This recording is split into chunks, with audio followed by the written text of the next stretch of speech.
नमस्कार, news 24 UP Uttarakhand देख रहे हैं आप। मैं हूं आपके साथ सबा शाहिद शेख। लोकसभा चुनाव के नतीजे जो सामने आए हैं, वाकई वो सबको हैरान कर रहे हैं। दरअसल यूपी की बात करें तो यूपी में बड़ा उलटफेर देखने को मिला है। समाजवादी पार्टी 37 वोटों पर समाजवादी पार्टी ने अपनी 37 सीटों पर समाजवादी पार्टी ने अपनी पकड़ बनाई, जिसके बाद से तमाम सवाल भी उठ रहे हैं और सूत्रों के मुताबिक ये खबरें भी आ रही है कि अब अखिलेश यादव को कमान सौंपा जाएगा कि आगे की रणनीति वो क्या करेंगे।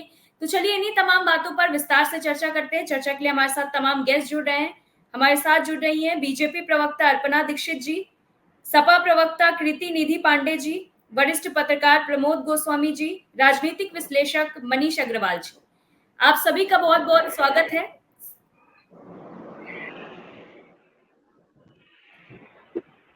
आप सभी का बहुत बहुत स्वागत है। सबसे पहला सवाल मैं सपा की प्रवक्ता कृति निधि पांडे जी से लेना चाहूंगी। पांडे जी, अगर बात करें अखिलेश यादव की, यानी कि सपा की, आपकी पार्टी की, तो सपा का काफी अच्छा प्रदर्शन देखने को मिला है। तो कैसे क्या रणनीति बनाई थी आप लोगों ने जो काम आ गई? देखिए, लगातार उत्तर प्रदेश में जो समाजवादी पार्टी के राष्ट्रीय अध्यक्ष आदरणीय अखिलेश यादव जी ने कहा कि पीडीए का फार्मूला और कांग्रेस का अलायंस, ये दोनों मिल करके उत्तर प्रदेश में फतेह हासिल करेंगे, जीत का। और हमें लगता है कि लगातार जो हमारे नेता आदरणीय अखिलेश यादव जी संविधान बचाने के लिए, लोकतंत्र बचाने के लिए, आरक्षण बचाने के लिए और बढ़ती महंगाई कम करने के सवाल को लेकर के, बेरोजगारों को रोजगार देने के सवाल को लेकर के, अग्निवीर योजना समाप्त करने के सवाल को लेकर, ये जो तमाम मुद्दों पर हम लगातार बात करते रहे, इन मुद्दों पर उत्तर प्रदेश की जनता ने समर्थन दिया है और उसी समर्थन का परिणाम है कि समाजवादी पार्टी 37 सीटों पर और गठबंधन 43 सीटों पर जीतने का काम किया। अब उत्तर प्रदेश ने देश को एक बड़ा संदेश दिया। अयोध्या की नगरी ने भी संदेश दिया, काशी में माननीय प्रधानमंत्री जी लड़ रहे थे, वहां का भी डिफरेंस कम हुआ। काशी ने भी संदेश दिया, इलाहाबाद ने भी संदेश दिया, चित्रकूट ने भी संदेश दिया। उत्तर प्रदेश के हर कोने से धर्म की नगरी ने भी संदेश दिया कि नकारात्मकता की राजनीति अब उत्तर प्रदेश के लोग स्वीकार नहीं करेंगे। अब आपसी भाईचारे की राजनीति होगी, देश के विकास की राजनीति होगी, किसान, व्यापारी, बेरोजगारों के खुशहाली की राजनीति होगी और इसी रणनीति पर उत्तर प्रदेश की जनता ने मोहर लगाया है, जिसका परिणाम है कि समाजवादी पार्टी। चलिए पांडे जी, शायद कुछ टेक्निकल इशू है, फिर आपका रुख करेंगे, सीधा रुख करते हैं अर्पणा जी की ओर। अर्पणा जी, अगर बात की जाए बीजेपी की, तो जो सोचा जा रहा था वैसा हुआ नहीं। हालांकि सपा ने अच्छा प्रदर्शन दिखाया। तो अब ये भी बातें हो रही है, सूत्रों के मुताबिक से ये भी खबरें आ रही है कि अब अखिलेश यादव को नीतीश कुमार और चंद्र नायडू से बात करने का जिम्मेदारी दी गई है, उन लोगों से बात करने की। क्योंकि अब अगर देखा जाए तो आंध्र प्रदेश और बिहार पे सत्ता की जो सिंहासन पे सत्ता की कौन बैठेगा, वो कहीं ना कहीं इन दोनों जगहों पर टिका हुआ है। अर्पणा जी म्यूट पे हैं, आप अनम्यूट कर लीजिए। सवा जी, मैं 2-3 बातें हुई है चुनाव में जो पहली दफा हुई है, वो ये है कि इनके मुद्दे आगे आए हैं और जनता ने स्वीकार किया है। इनको बहुत बहुत शुभकामनाएं, बढ़िया है। इन्होंने एक विपक्ष का भी एक मजबूत होना बहुत जरूरी बात है। लेकिन कांग्रेस की बात करें तो इस बार आप देखेंगे कि 11 ऐसे राज्य हैं जिनमें कांग्रेस ने अपना खाता नहीं खोला है और दूसरों के कंधे पर रखकर बंदूक चलाई है। अभी तक 100 का आंकड़ा कांग्रेस पार्टी पूरा नहीं कर पाई है। इतना उछलने की और कूदने की आवश्यकता नहीं है। कांग्रेस जो माइंडेड दिया है ना जनता ने, वो एनडीए को दिया है और एनडीए अपनी गवर्नमेंट बनाने जा रही है। माननीय प्रधानमंत्री श्री नरेंद्र मोदी जी प्रधानमंत्री बनने जा रहे हैं। अटकलें आप कुछ भी लगाते रहो, ये राजनीति है, राजनीति में बनते बिगड़ते रहते हैं समीकरण। अटकलें लगाइए कि अखिलेश यादव को जिम्मेदारी दी गई है। हालांकि मैंने कुछ देर पहले देखा था अखिलेश यादव ने सिरे से नकार दिया था इस बात को कि मुझे अभी तक कोई जिम्मेदारी नहीं दी गई है। देखो, विपक्ष का काम है कि अपना दावा करेगी, लेकिन करोगे कहां से दावा? आपने कांग्रेस अगर दावा करती है तो 99 सीट नहीं है। अखिलेश यादव जी के पास उत्तर प्रदेश में 37 सीटें हैं और कांग्रेस के पास 6 सीटें और उत्तर प्रदेश में ही, और पूरे ओवरऑल देश में देखा तो 99 100 का आंकड़ा भी पार नहीं किया है। टीएमसी कुछ जवाब नहीं देना चाहती है और एनडीए का जो गठबंधन है उन्होंने पूरी तरीके से ये कह दिया है, चाहे चंद्रबाबू नायडू हो चाहे नीतीश कुमार हो, उन्होंने अपना दावा पेश कर दिया है कि हम एनडीए के साथ हैं। जिस हिसाब से उन्होंने, और नीतीश कुमार जी ने जब चुनाव लड़ा था तो उन्होंने ये स्पष्ट कर दिया था कि हम जो भी जब भी हम एनडीए में आए हैं, जब से हम एनडीए से जुड़े हुए हैं, अब हम कहीं और किसी भी पार्टी में आना जाना नहीं होगा। और उन्होंने इस बार का जो लोकसभा इलेक्शन हुआ है उसमें कहीं ना कहीं नरेंद्र मोदी एक बड़ा चेहरा रहे हैं बिहार की राजनीति में, इसलिए इतना अच्छा बहुमत उनको भी मिला है और इतनी अच्छी सीट्स आई हैं एनडीए की। अपर्णा जी, अगर नीतीश कुमार की बात करें तो वो तो जब इंडिया गठबंधन के साथ थे तब भी वो ऐसा कहते थे।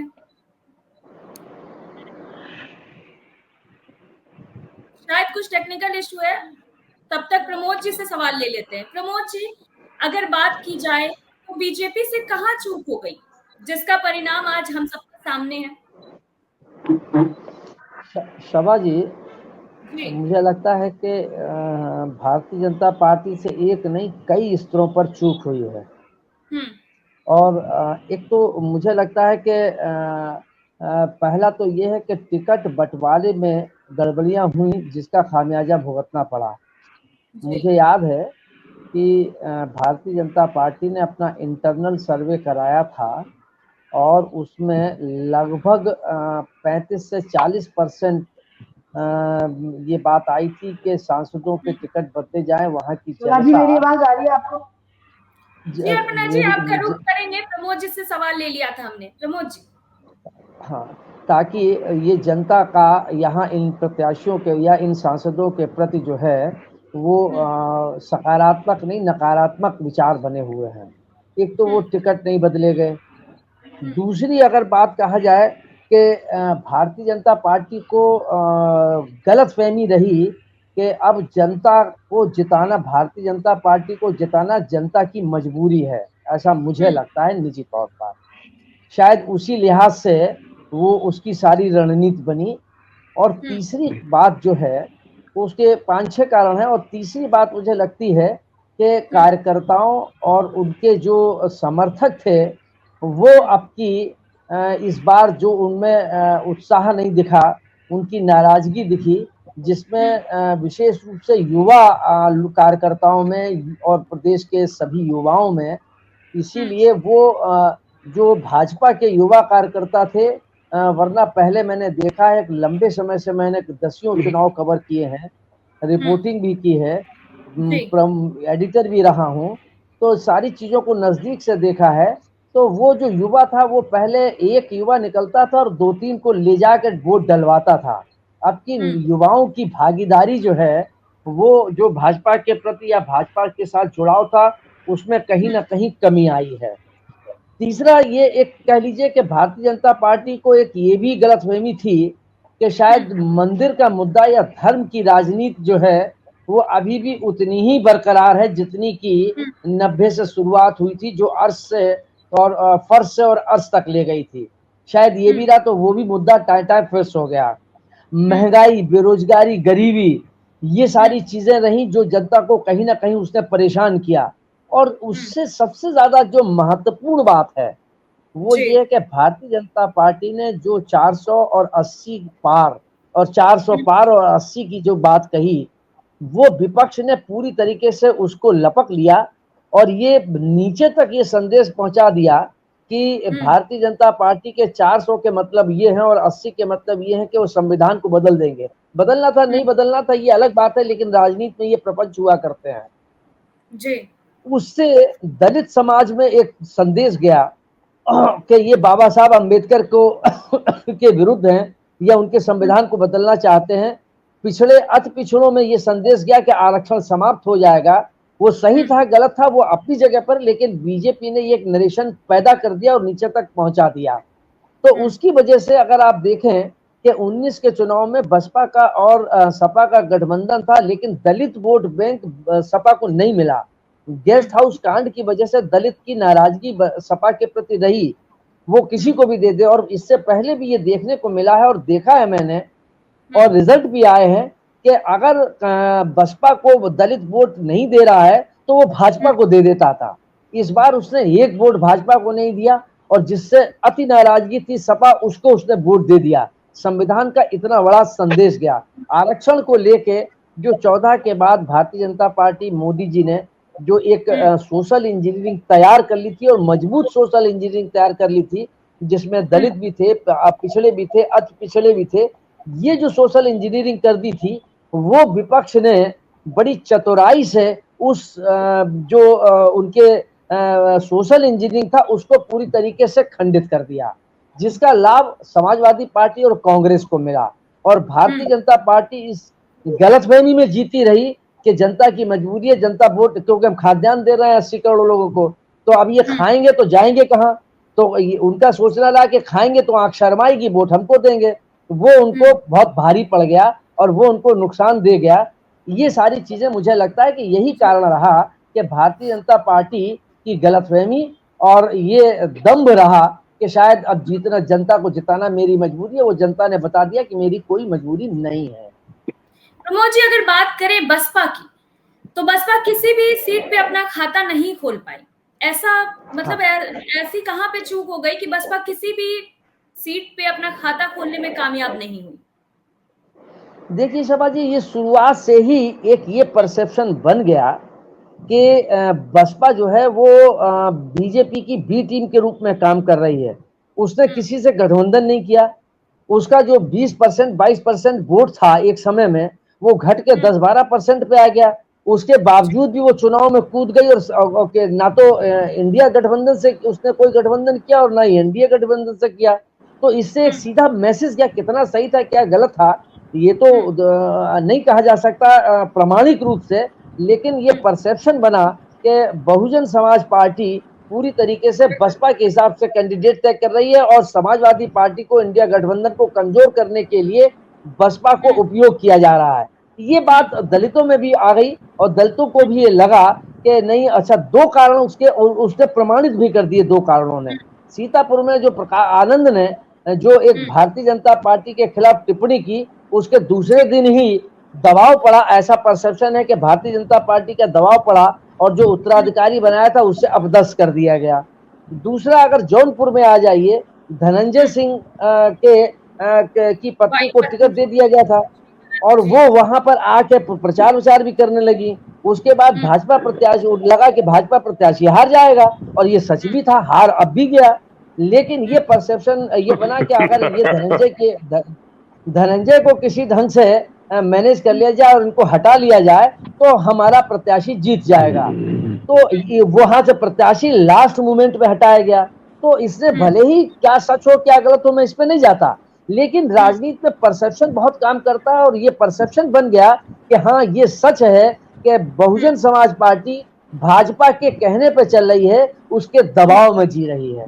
इसलिए उसको, उसकी जो उपयोगिता थी दलितों के बीच भी खत्म होने लगी। ठीक है प्रमोद जी, फिर आपका रुख करेंगे, सीधा रुख करते हैं मनीष जी का, उसके बाद फिर अर्पणा जी आपका भी रुख करेंगे।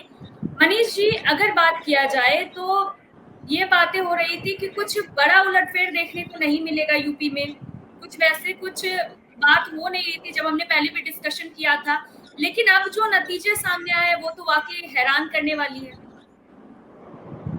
शबा जी, आप बिल्कुल ठीक कह रही हैं, लेकिन मुझे ये लगता है कि ये जो कैंडिडेट्स का सिलेक्शन है और कैंडिडेट्स की अपनी इंडिविजुअल एंटी इनकम्बेंसी थी जो भाजपा सही समय पे ये देख नहीं पाई और कैंडिडेट्स के सिलेक्शन में जो प्रॉब्लम हुई उसका खामियाजा भाजपा को यूपी में भुगतना पड़ा।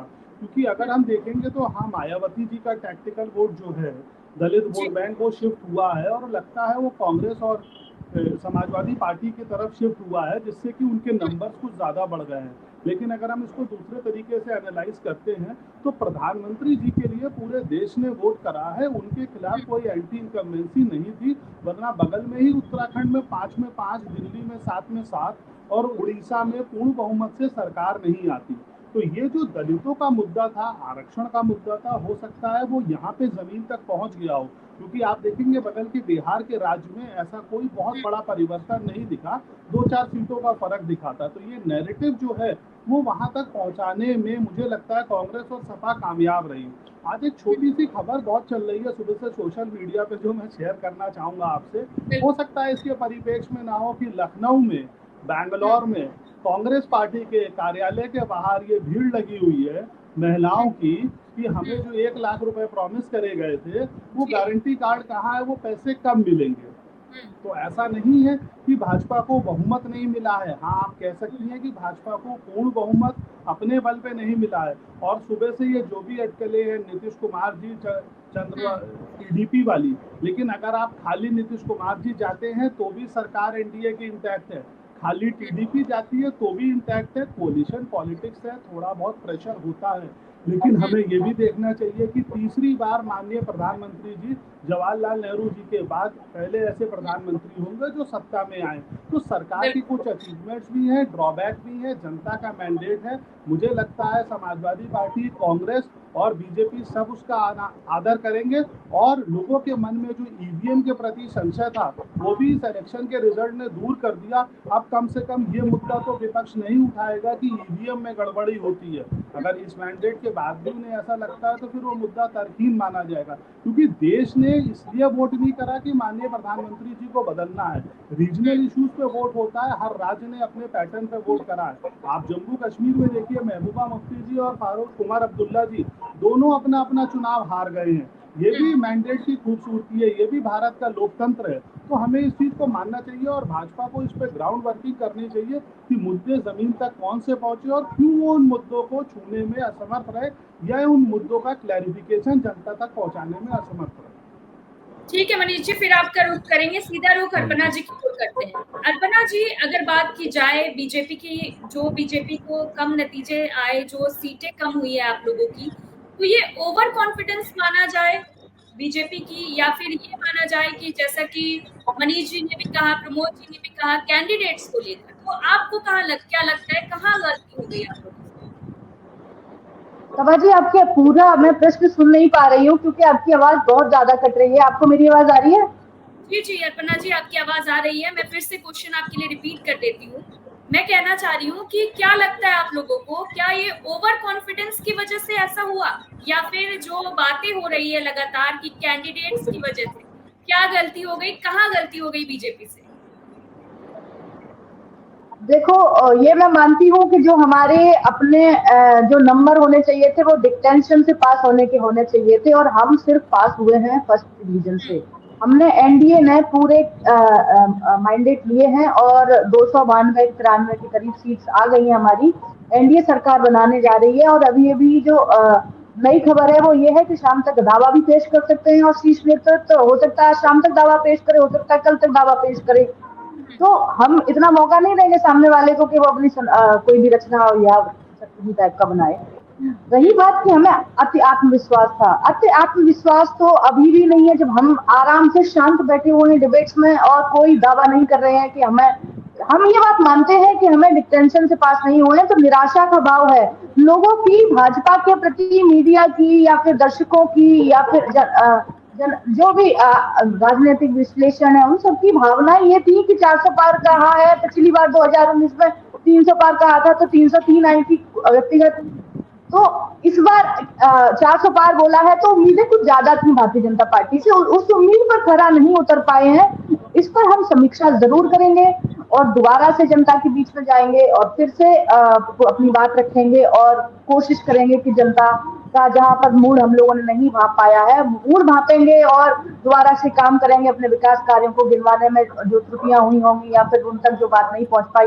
कहीं ना कहीं शिवाजी एक बात और रही है इस इलेक्शन में, पूरे वोटिंग के दौरान मैंने काउंट देखा है, जब भी मतदान का पहला चरण था, दूसरा या तीसरा, 7वां चरण में मैंने देखा 5वें चरण तक आते आते इन्होंने हमारी योजना, इन्होंने भ्रम फैलाने का और डर फैलाने का काम किया कि संविधान खतरे में है, आरक्षण खतरे में है। हमने डिबेट्स में भी काफी बार कहा कि अगर संविधान खतरे में होता तो पिछले 10 सालों से तो हमारी पूर्ण बहुमत की सरकार थी, क्या हमें संविधान को बदलना होता या फिर कुछ ऐसे निर्णय लेने होते जो हमें जनता को स्वीकार नहीं थे तो कर लेते, पर हमने ऐसे कोई निर्णय नहीं लिए। भ्रम फैलाया और जनता भ्रम में आ गई, ये कहना चाह रही हैं आप? बिल्कुल नहीं, इन्होंने डर की राजनीति की, डराने की कोशिश की जनता संविधान के नाम पर। इन्होंने जब इनके अपने वोटिंग वोट 7वें चरण के मतदान पूरे हो गए, उसके बाद इन्होंने ईवीएम पर डराने की कोशिश की, काउंटिंग में धांधली हो जाएगी इस पर डराने की कोशिश की। तो डर की और भ्रम की राजनीति आप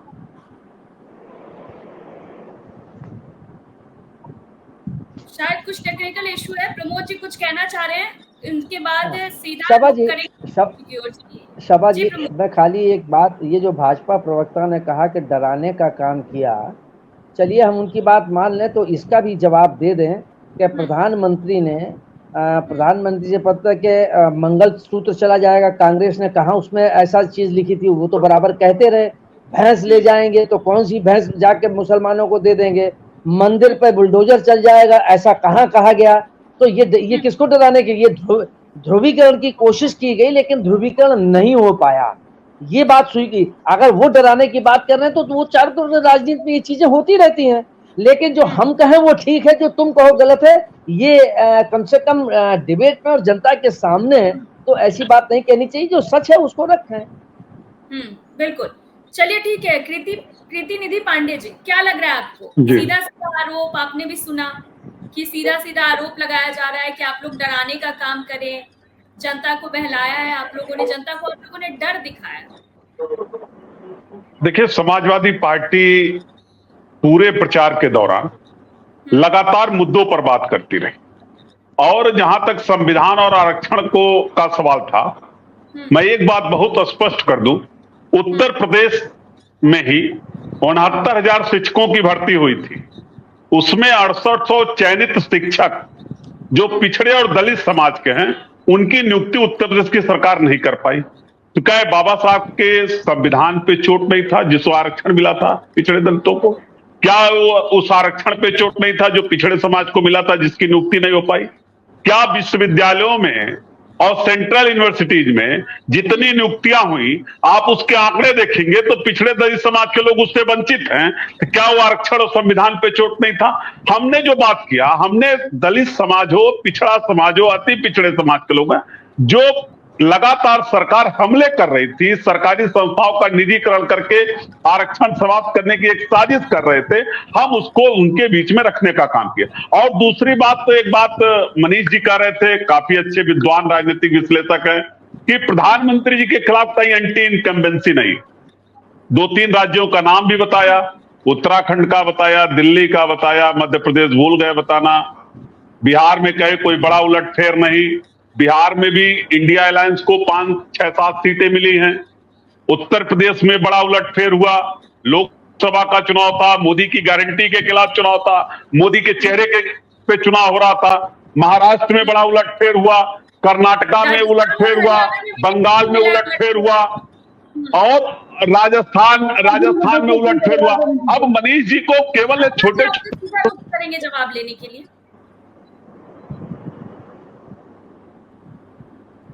कृति निधि पांडे जी, आवाज नहीं आ रही है आपकी।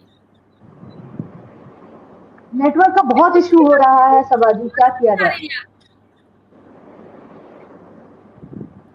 चलिए ठीक है, 300, कोई 450, कोई 400, और उसके बाद ये परिणाम आया है बीजेपी अकेले बहुमत में आती रहे। और उसका चेंज दिखाऊं, गठबंधन की सरकार का एक बड़ा चेंज, कभी भी प्रधानमंत्री जी 2014 में जीते हो, 2019 में जीते हो, कभी भी अलायंस पार्टनर की तस्वीर स्वागत के समय कार्यालय में नहीं लगती थी। पहली बार अलायंस पार्टनरों की तस्वीर भी लगाया गया, क्योंकि ये गठबंधन का फार्मूला इनको समझ में आ रहा धीरे धीरे। और देखिएगा, इंडिया अलायंस नहीं, ये गठबंधन अगर तानाशाही से चलाना चाहेंगे, जिस तरीके से 10 साल सरकार चली है, तो 6 महीने भी अलायंस नहीं चलेगा, उसके पहले बिखर जाएगा। क्योंकि जो लोग इनके साथ है सेकुलर मिजाज के लोग हैं, चाहे वो नीतीश कुमार जी हो, चाहे चंद्रबाबू नायडू है, सेकुलर मिजाज के लोग हैं। बहुत दिनों तक की दोस्ती चलेगी नहीं, किन्हीं परिस्थितियों में गए जरूर है। निश्चित रूप से ये पलटी मार देंगे, कब मार देंगे इसका कोई भरोसा नहीं, क्योंकि राजनीति हमेशा अनिश्चितताओं का खेल है, अनिश्चितता हमेशा बनी रहती है, और इसका परिणाम इस देश के अंदर दिखेगा। चलिए ठीक है, अर्पणा जी से जवाब ले लेते हैं। जी अर्पणा जी, पूरी कीजिए अपनी बात। देखिए, तानाशाही तो मुझे वो लगती थी जब स्टेज से खड़े होकर बोला जाता था उत्तर प्रदेश में, ए पुलिस, इस तरीके के भाषणों को, इस तरीके के रवैये को, इस तरीके आत्मविश्वास को तानाशाही और ओवर कॉन्फिडेंस बोला जाता था। हम तो इस तरीके का कोई जवाब नहीं देते हैं, ना पुलिस के द्वारा इस तरीके का बर्ताव करते हैं, ना कुछ करते हैं। इस चुनाव में हमने पहले ही कहा कि जो भी कमियां रही है, भारतीय जनता पार्टी, मुझे पूरा यकीन है कि हम सब मिलकर जनता को ये समझाने में और ये समीक्षा करेंगे और ये समझा ले जाने में कामयाब होंगे अगले चुनाव में कि इस तरीके का संविधान खतरे में नहीं है, ना आरक्षण आपका खतरे में है। जिस तरीके का आपको वर्गलाया गया और बहला फुसलाकर आपसे वोट लिए गए हैं, मैं जनता को ये नहीं कहती कि उनको भ्रम पैदा किया गया, मैं ये जरूर कहती हूँ बहलाया फुसलाया गया है कि आपका संविधान खतरे में है, आपका आरक्षण खतरे में है, जबकि था उल्टा। संविधान जनता किसी के बहकावे में आएगी क्या? हमारे देश की जनता इतनी कमजोर है? नहीं, मुझे ऐसा बिल्कुल नहीं लगता है। लेकिन एक बात मैं कह दूं, ये जो भ्रम फैलाया जा रहा है, भ्रमित तो किया जा सकता है, क्योंकि इन्होंने भ्रम फैलाने का कार्य तो किया है। आप भी जानती हैं, संविधान खतरे में कांग्रेस पार्टी में था। अगर हमारी पूर्ण बहुमत की जब इतने दिन सरकार थी, तब हमने ऐसा कुछ नहीं किया जो अनर्गल साबित हो जनता के लिए। तो अब क्या करेंगे? सिर्फ और सिर्फ वोट बैंक की राजनीति करनी थी इनको, सिर्फ और सिर्फ जीतने की राजनीति करती थी कि हम किसी तरीके सत्ता में आ जाएं और अपनी सरकार बना ले जाएं। जनता ने उनको भी आईना दिखा दिया कि आप सत्ता लायक नहीं है, आप इस लायक नहीं है, तो कृपया करके सत्ता से दूरी बना के रखिए। देश हित में सिर्फ नरेंद्र मोदी की एनडीए पार्टी है, एनडीए गठबंधन है, और एनडीए गठबंधन अपनी नरेंद्र मोदी आगे चलकर शपथ ग्रहण भी करेंगे। और 1962 के बाद, जवाहरलाल नेहरू के बाद तीसरी बार शपथ ग्रहण भी करेंगे, दूसरे ऐसे प्रधानमंत्री साबित होंगे। तो ये अपने आप में बहुत बड़ी बात है। 10 साल के बाद आप जब तीसरी बार सरकार बनाने की ओर होते हैं, तो बहुत बड़े बड़े रोड़े सामने आते हैं, और विपक्ष ने भी ऐसा कुछ किया, अच्छा अपना रोल भी अदा किया विपक्ष ने, मैं ये नहीं कहूंगी, लेकिन इन्होंने जो भी किया कुल मिला के, तीसरे साल में समस्या आई, और जो समस्या आई उस पर हम समीक्षा करेंगे। और खुशी इस बात की है, जनता जनार्दन ने हमें इस लायक समझा कि हम इस बार भी सरकार बना पा रहे हैं अपनी, और प्रधानमंत्री नरेंद्र मोदी शपथ ग्रहण कर पा रहे हैं। चलिए ठीक है अर्पणा जी। मनीष जी आपको सभा जी? जी अर्पणा जी ठीक है, फिर आपके पास आएंगे। मनीष जी का रुख कर लेते हैं। मनीष जी, आपने दोनों पक्षों को सुना, जैसा कि अर्पणा जी ने कहा कि इन लोगों ने भ्रम फैलाने का काम किया। अर्पणा जी, मैं मनीष जी से सवाल पूछ रही हूँ, मैं आपके पास फिर आऊंगी। सभा जी, मुझे आपकी आवाज नहीं आ रही। ठीक है अर्पणा जी। मनीष जी, जैसा कि आपने दोनों पक्षों को सुना कि अर्पणा जी का कहना है कि इन लोगों ने, यानी कि इंडिया गठबंधन ने भ्रम फैलाने का काम किया, जनता को डराया है इन लोगों ने। वहीं आपने अभी सपा प्रवक्ता का भी बातों को आपने सुना अच्छे से। उन्होंने कहा कि नहीं, उन्होंने जो मुद्दे थे जनता के उस पे बात की है। आपको क्या लग रहा है? देखिए, मैं अल्पना जी की इस बात से सहमत नहीं हूँ कि जनता में भ्रम फैलाया गया है। जनता का जो भी मैंडेट है वो सिर माथे पे होना चाहिए, चाहे पक्ष हो चाहे विपक्ष हो। जनता ने जो समझा उसने उस पर वोट दिया, और पॉलिटिकल पार्टीज को अपनी मैसेज उस तक पहुंचाने का पूरा हक है, इंटरप्रेट कराने का। अगर भाजपा या भाजपा की पार्टी के लोग उनको ये नहीं बता पाए कि उन्हें कोई भ्रम फैला रहा है, तो ये इनकी गलती है। ये कह के इससे नहीं बच पाएंगे कि जनता भ्रमित हुई। जनता का जनादेश जो है वो सर्वोच्च है, उसको सबको मानना पड़ेगा। उसी कॉन्टेक्स्ट में समाजवादी पार्टी के प्रवक्ता जो मेरा नाम लेके कह रहे थे, तो मैं उनसे भी ये कहना चाहता हूँ कि इससे पहले भी उन्हें एक बार 38 सीट का बहुमत मिला था, जिसमें यूपीए 2 में वो सरकार का पार्ट नहीं बन पाए थे, और 17 सीट के बहुमत में माननीय मुलायम सिंह यादव जी रक्षा मंत्री थे। तो हमें ये चीज जाननी चाहिए कि कोलिशन पॉलिटिक्स का अपना धर्म होता है, और अगर ये माननीय प्रधानमंत्री जी की अगेंस्ट मैंडेट होता, तो आज भी वो इंडिया गठबंधन की सारी सीटें मिला के भी उससे ज्यादा बीजेपी के पास अपनी सीटें हैं। तो इसलिए जनता के मैंडेट का सबको ऑनर करना चाहिए। अगर उन्हें यूपी में अच्छा मैंडेट मिला है, वो पक्ष में बैठे या विपक्ष में बैठे, उन्हें यूपी की आवाज अच्छे से वहां लेके जाना चाहिए, और जनता ने जो उनमें विश्वास दिखाया है उसको पूरा करने की कोशिश करनी चाहिए। लेकिन ये बार बार नहीं कहना चाहिए कि ये देश का जनादेश है। लार्जेस्ट पार्टी इंडिया गठबंधन की जो है उसके पास 99 सीट्स हैं, और बीजेपी के पास अकेले 240 प्लस सीट्स हैं। उड़ीसा में 2/3 मेजोरिटी से सरकार आई है, जहां कभी बीजेपी का अस्तित्व भी नहीं था। केरला में उनका अकाउंट ओपन हुआ है। तेलंगाना में वो बराबर से हैं, कर्नाटका में उनकी सरकार नहीं थी, स्टिल दे हैव परफॉर्म।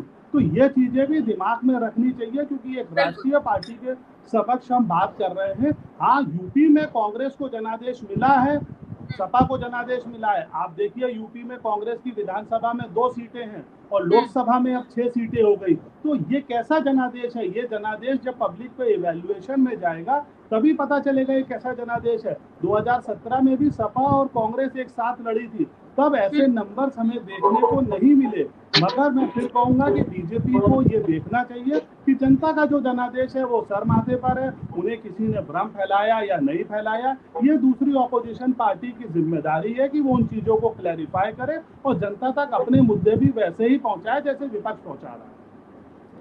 चलिए ठीक है मनीष जी। निधि पांडे जी, कुछ कहना चाहेंगे आप मनीष जी की बातों पर? देखिए मनीष जी फिर उन सारे राज्यों का नाम लिए जहां भारतीय जनता पार्टी लीड की। राजस्थान में तो बीजेपी की सरकार है, वहां भी कांग्रेस अच्छा गेन की। मध्य प्रदेश में बीजेपी की सरकार थी, कांग्रेस नहीं गेन कर पाई। लेकिन ये नहीं कहा जा सकता कि जो लोग 300 से ज्यादा भारतीय जनता पार्टी अपनी सीट बता रहे और 240 पे अगर सिमट गई, सारे सर्वेज बता रहे थे कि पूर्ण बहुमत की सरकार बीजेपी अकेले बनाने जा रही, और उसके बाद अगर 240 पे सिमट गई तो ये कैसे नहीं कहा जा सकता कि प्रधानमंत्री के खिलाफ भी जनादेश है, क्योंकि गारंटी मोदी की, चेहरा मोदी का। उसके बाद इतनी सीटें उत्तर प्रदेश से लगाए, देश के तमाम हिस्सों पर लोगों ने दिया, ये जनादेश दिया है। विपक्ष फिलहाल तो मैं कहूंगा विपक्ष मजबूत स्थिति में लोकसभा के अंदर अपनी उपस्थिति दर्ज कराई है। बाकी आगे आगे देखिए होता है क्या। चलिए प्रीति निधि पांडे जी, ठीक है, अब आखिरी ठीक है अर्पणा जी आप अपनी बात पूरी कीजिए, फिर प्रमोद जी से आखिरी कमेंट कीजिए। म्यूट पे अर्पणा जी, आप अनम्यूट कर लीजिए। सभा जी, मैं सिर्फ इतना कहूंगी कि ये मोदी की ही गारंटी है। जब बीजेपी तीसरी सरकार में भी 240 लाई और एनडीए सरकार बनाने जा रही है, ये मोदी की गारंटी पर ही संभव हो सका है। आपको क्या लगता है जिन लोगों ने एनडीए के साथ गठबंधन किया उनकी सीट पर क्या बीजेपी का उनको वोट नहीं मिला होगा? ये कहना तो उचित नहीं होगा। ये मैं जरूर मानती हूँ कि उत्तर प्रदेश ने वो आंकड़े नहीं दे पाए। उत्तर प्रदेश का मूड समझने में कहीं ना कहीं गलतियां हुई हैं, उसको दोबारा से समीक्षा बैठक की जाएगी। लेकिन एक बात बता दूं आपको, क्लीन स्वीप हुआ है मध्य प्रदेश, क्लीन स्वीप 5 राज्यों में हुआ है। हाँ, ये जरूर है कि राजस्थान और महाराष्ट्र और उत्तर प्रदेश हमें हमारे हिसाब से समझ में नहीं आ पाया। इस बार हम लोगों ने उतना जितनी आंच लगा के बैठे थे जनता जनार्दन उस तरीके से आंकड़े नहीं दिए हैं। इस पर जरूर काम करेंगे और आप यकीन मानिए कि अगले आने वाले जो भी विधानसभा के चुनाव होंगे उनमें आपको जरूर फर्क नजर आएगा और फर्क साबित। और मैं इतना भी दावे के साथ कह सकती हूँ कि जनता जनार्दन को निराश नहीं होने देंगे। हमारी भले ही 240 सीटें आई हो और एनडीए गवर्नमेंट बनाने जा रही है, ये भी तय है, लेकिन मोदी की गारंटी जिस प्रकार मोदी ने की थी उसी तरह से मोदी अपनी गारंटी और जिम्मेदारियों का निर्वहन करते रहेंगे। आने वाले भविष्य में देश के लिए बड़े निर्णय भी लिए जाएंगे जैसे कि उन्होंने कहा था। तो सभा जी, सबका साथ, सबका प्रयास, सबके विश्वास की ये राजनीति है। नरेंद्र मोदी जी, श्री माननीय नरेंद्र मोदी की राजनीति है ये, इसमें किसी को विमुख नहीं रखा जाएगा। हम न राजनीति कर सकते हैं अल्पसंख्यक की, सर्व समाज की राजनीति करने वाली भारतीय जनता पार्टी इसी तरीके से अंत क्षण तक हर एक कार्यकर्ता अपना कार्य करता रहेगा। ये मैं दावे के साथ कहती हूँ आपसे। चलिए अर्पणा जी, ठीक है, आखिरी कमेंट प्रमोद जी से ले लेना चाहूंगी। प्रमोद जी, अगर बात की जाए तो क्या ये कहना गलत तो नहीं होगा कि अगर देखा जाए तो हमारे देश में कहीं ना कहीं विपक्ष अब मजबूत होता हुआ दिखाई दे रहा है?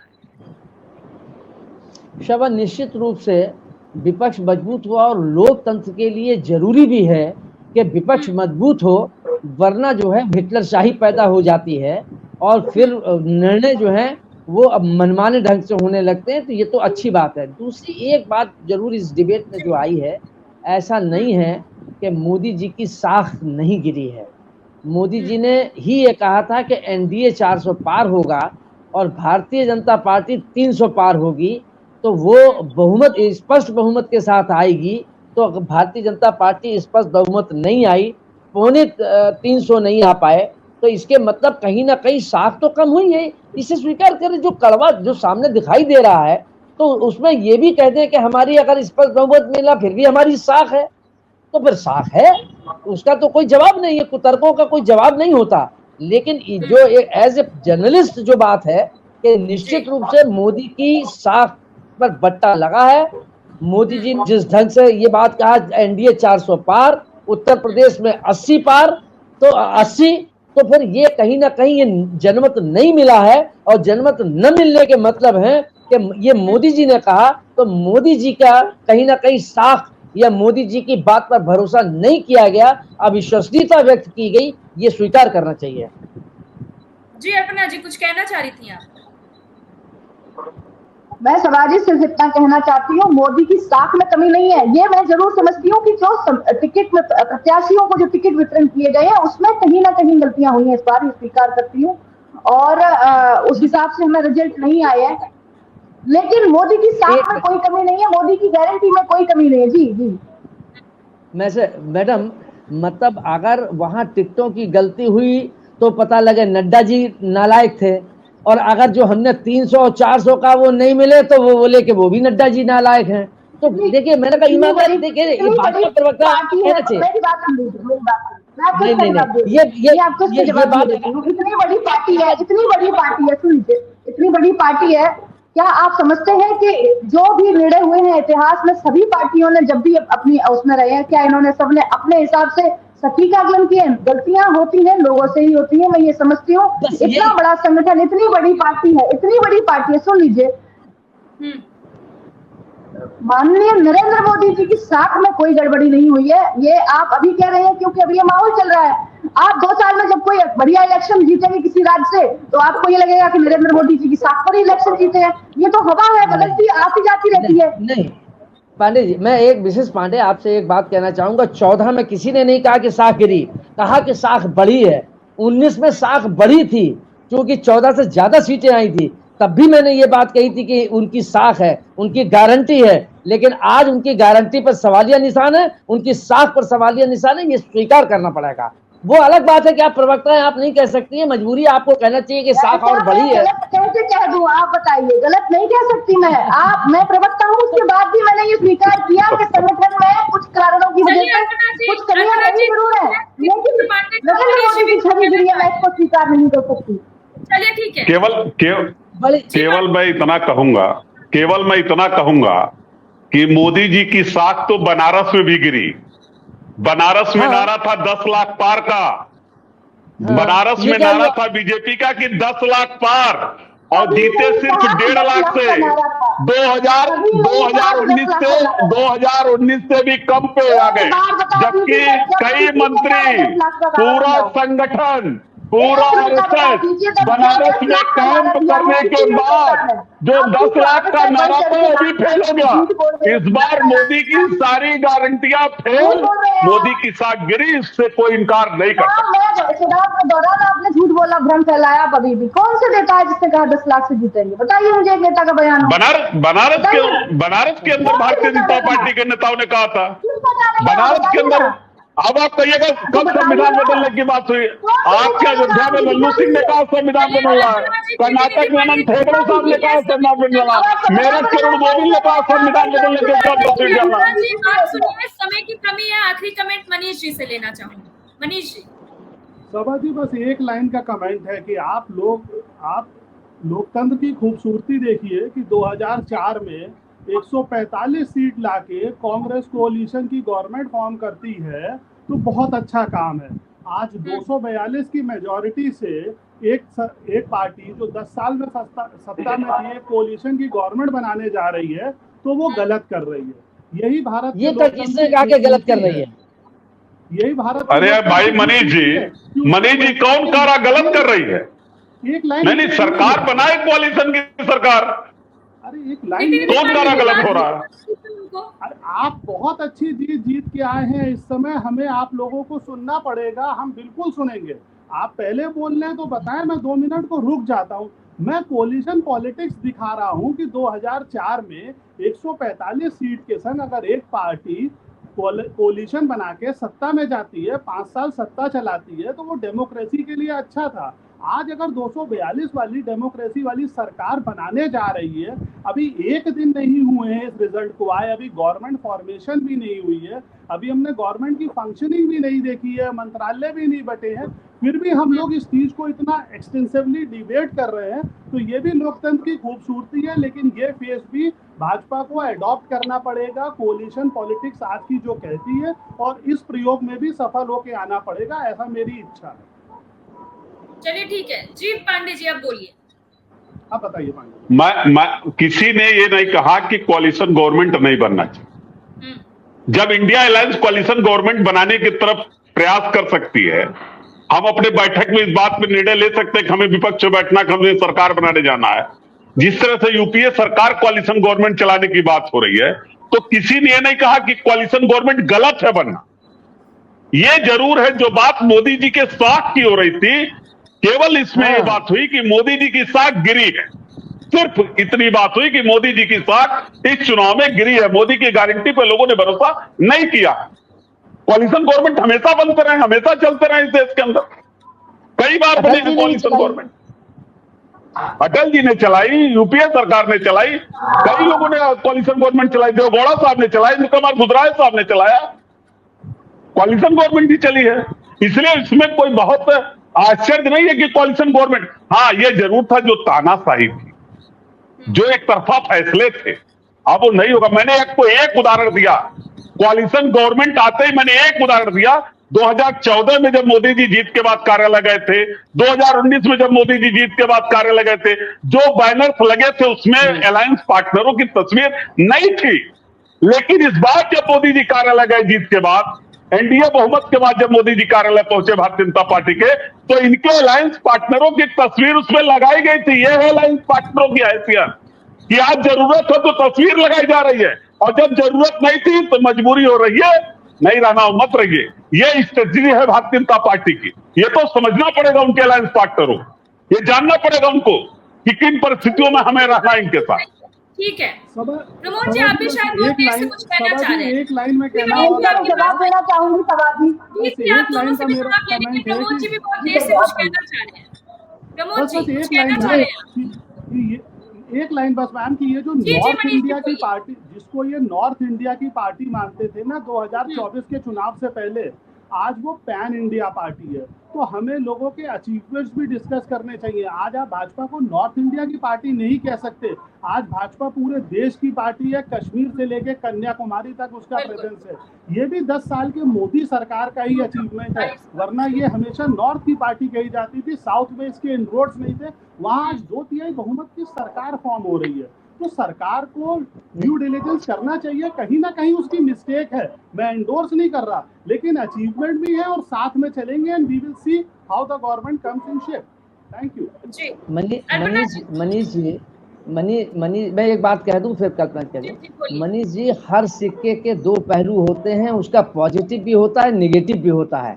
और ऐसा नहीं है कि मोदी जी की सरकार की उपलब्धियों को नहीं सराहा गया या उसकी प्रशंसा नहीं की जाती है, लेकिन गलतियों की आलोचना भी होनी चाहिए, और आलोचना को सहर्ष स्वीकार करना चाहिए।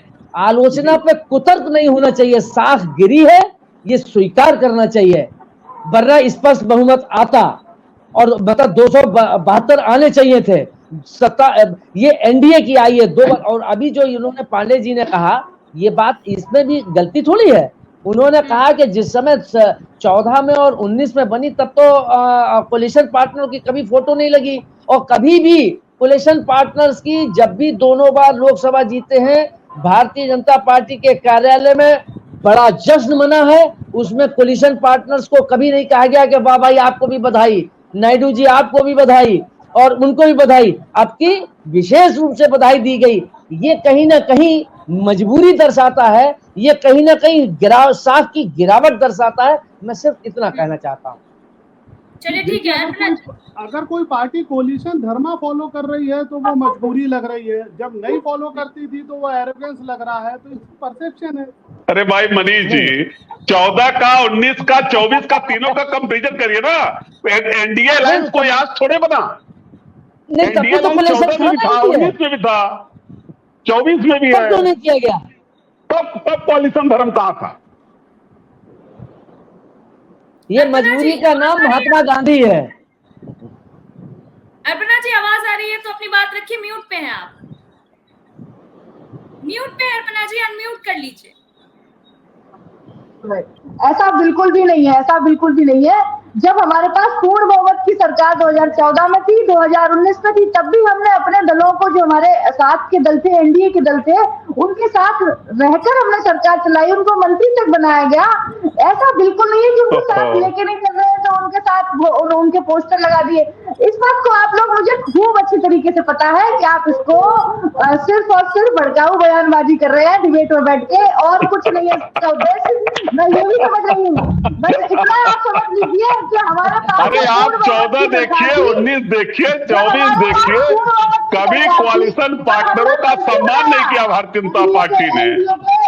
और तो रामविलास की पूरी पार्टी तोड़ के अपने साथ खड़ा कर लिया। कोalition पार्टनर थे रामविलास जी, उनके डेथ होने के बाद उनके बेटे एमपी ने पूरी पार्टी अपने साथ खड़ा कर लिया, रामविलास जी के बेटे को अलग कर दिया। आप कोalition धर्म कैसे चलाए हैं, कैसे निभाए हैं, ये तो आपके कोalition पार्टनर्स को समझना है, उनको आपके साथ रहना है, ना हमको आपके साथ रहना, ना हमको विचार करना।